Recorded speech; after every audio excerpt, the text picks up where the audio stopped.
Hello, welcome to Wednesday. The S&P 500 was up almost 0.4% today. It was actually up more early in the day and kind of sold off a little bit, but overall it was a pretty good day. A lot of, broad-based motion within the market, the small caps and what have you too. So, kind of opposite of what happened yesterday. I wasn't able to do the video yesterday, but yesterday you kind of have a risk-off day, and mainly because the CEO of Goldman Sachs and the CEO of Morgan Stanley came out and talked about the market being very high, that we're, heading for some type of a drawback. They were talking about like a 10% downturn or what have you. And, that would be very normal. We have one of those, every single year on average. But the market responded to that. Obviously, the pricing is very high right now. And so anything that can kind of rock the boat is going to get more attention, although it really wasn't down that much in the end. We didn't make that back today. It looked like we might, but at least we're going in the right direction today. And so, when you look at kind of what was happening today, the ADP jobs report, we no longer getting the public jobs report because of the shutdown for the government. So ADP is a private payrolls report. It is for private companies. They're a payroll company. So they look at, all of the different checks and how many new hires. So it's 42,000 new hires. The last 2 months, we've actually had negatives where there was less jobs. More people were laid off than hired, as far as that goes. So that was a surprise to the upside at 42,000. Now, the weird part about that is that, people are hoping for a rate cut in December. It was at 90%. It's now dropped down. The last time I looked, it was 70%. And so still an expectation. But if the job market is okay or improving, I don't know if this one report would be enough to make that case. But nonetheless, then maybe they won't do the rate cut in the market. If it's expecting that rate cut, would probably have to readjust to that. I do believe that's kind of why we're seeing some of this softness, because ever since Chairman Powell, after the last rate cut, came out and said basically that it was not a foregone conclusion, we were going to have this rate cut.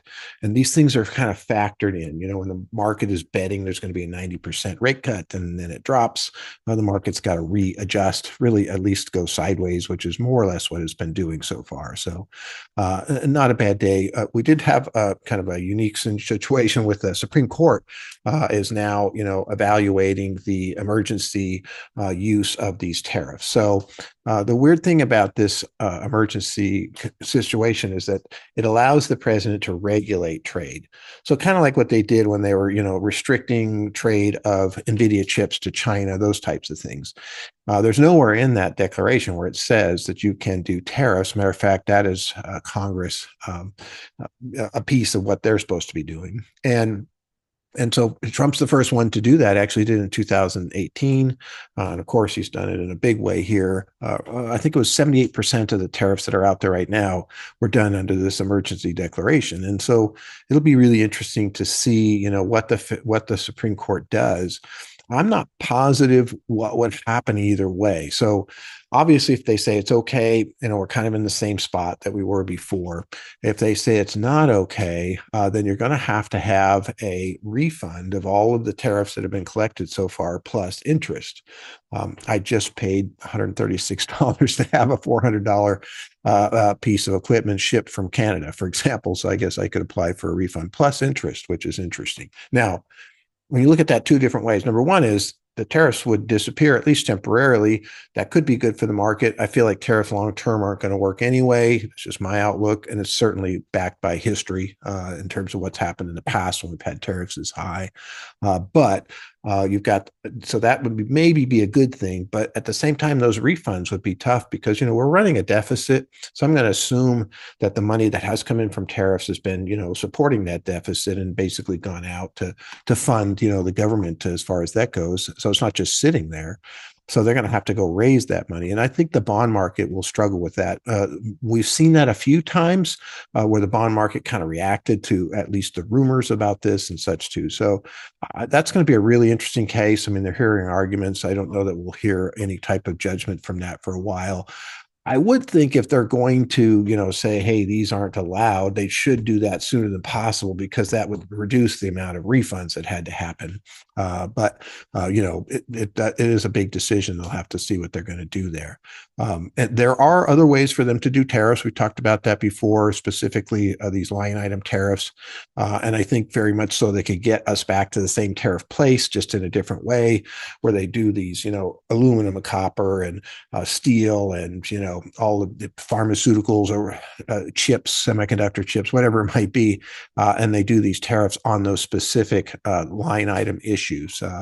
And I do think, though, it doesn't have the same cachet in terms of who you're negotiating with. You're basically talking about an entire industry and who's coming forward and trying to get that to be lower or whatever it might be. It's not the same as dealing with these countries specifically. So we'll have to see how that plays out. So I think that's going to be very fascinating. I'm not quite sure what the outcome would be and what it would mean. These are unusual things. The last time we had tariffs at this level was in 1930. And honestly, the data that you would look at even from that time, if you had something decent, things have changed too much here. So we'll have to just kind of play it by ear and see how this plays. So as far as what CEOs were saying about the market coming down, I feel the market's going to come down. I feel very strongly that this is a lot like the dot-com motion, but we're 3 years in. The dot-com ran 5. The average run for a bull market is 5. The market is moving along, I think, pretty nicely. They're lowering interest rates, which I think is another powerful thing.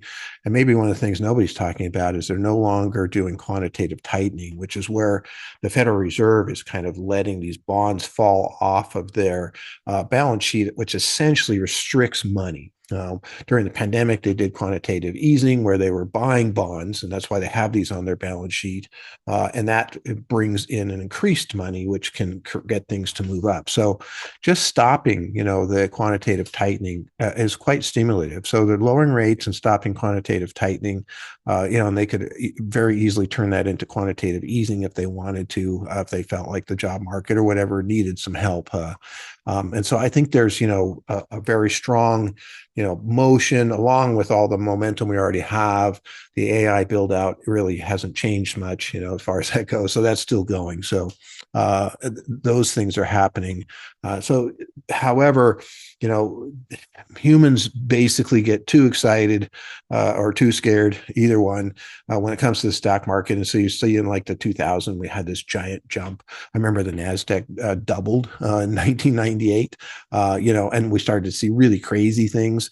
We're seeing some crazy things already. This is the 6th or 7th inning, in my opinion, of this run, but we're not seeing the really frothy things that we had before. So that's where, you might have a 30% downturn, but it could be, 50% higher before that happens. And so that's where it's a little bit difficult. You really got to, watch and stay light on your feet.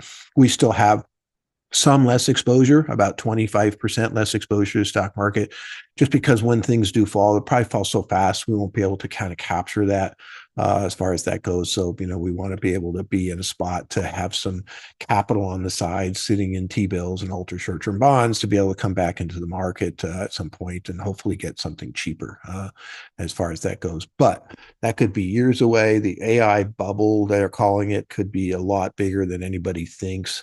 It depends on how successful it is and as far as that goes. And we're still kind of figuring that out. So, we're in the early innings of really figuring out where AI is going to be, just like with the internet. We felt very strong the internet was going to be something fantastic, but we had no conception of where it would be today, to be honest, at least in my opinion. I shouldn't say that because I'm sure somebody out there smarter than me, knew where things were going to go, but I think we underestimated where the internet was going to go. And maybe that's true with the AI also. We'll see how that plays out. So nonetheless, that's what's going on today. Look forward to being able to talk to you again tomorrow. Thank you.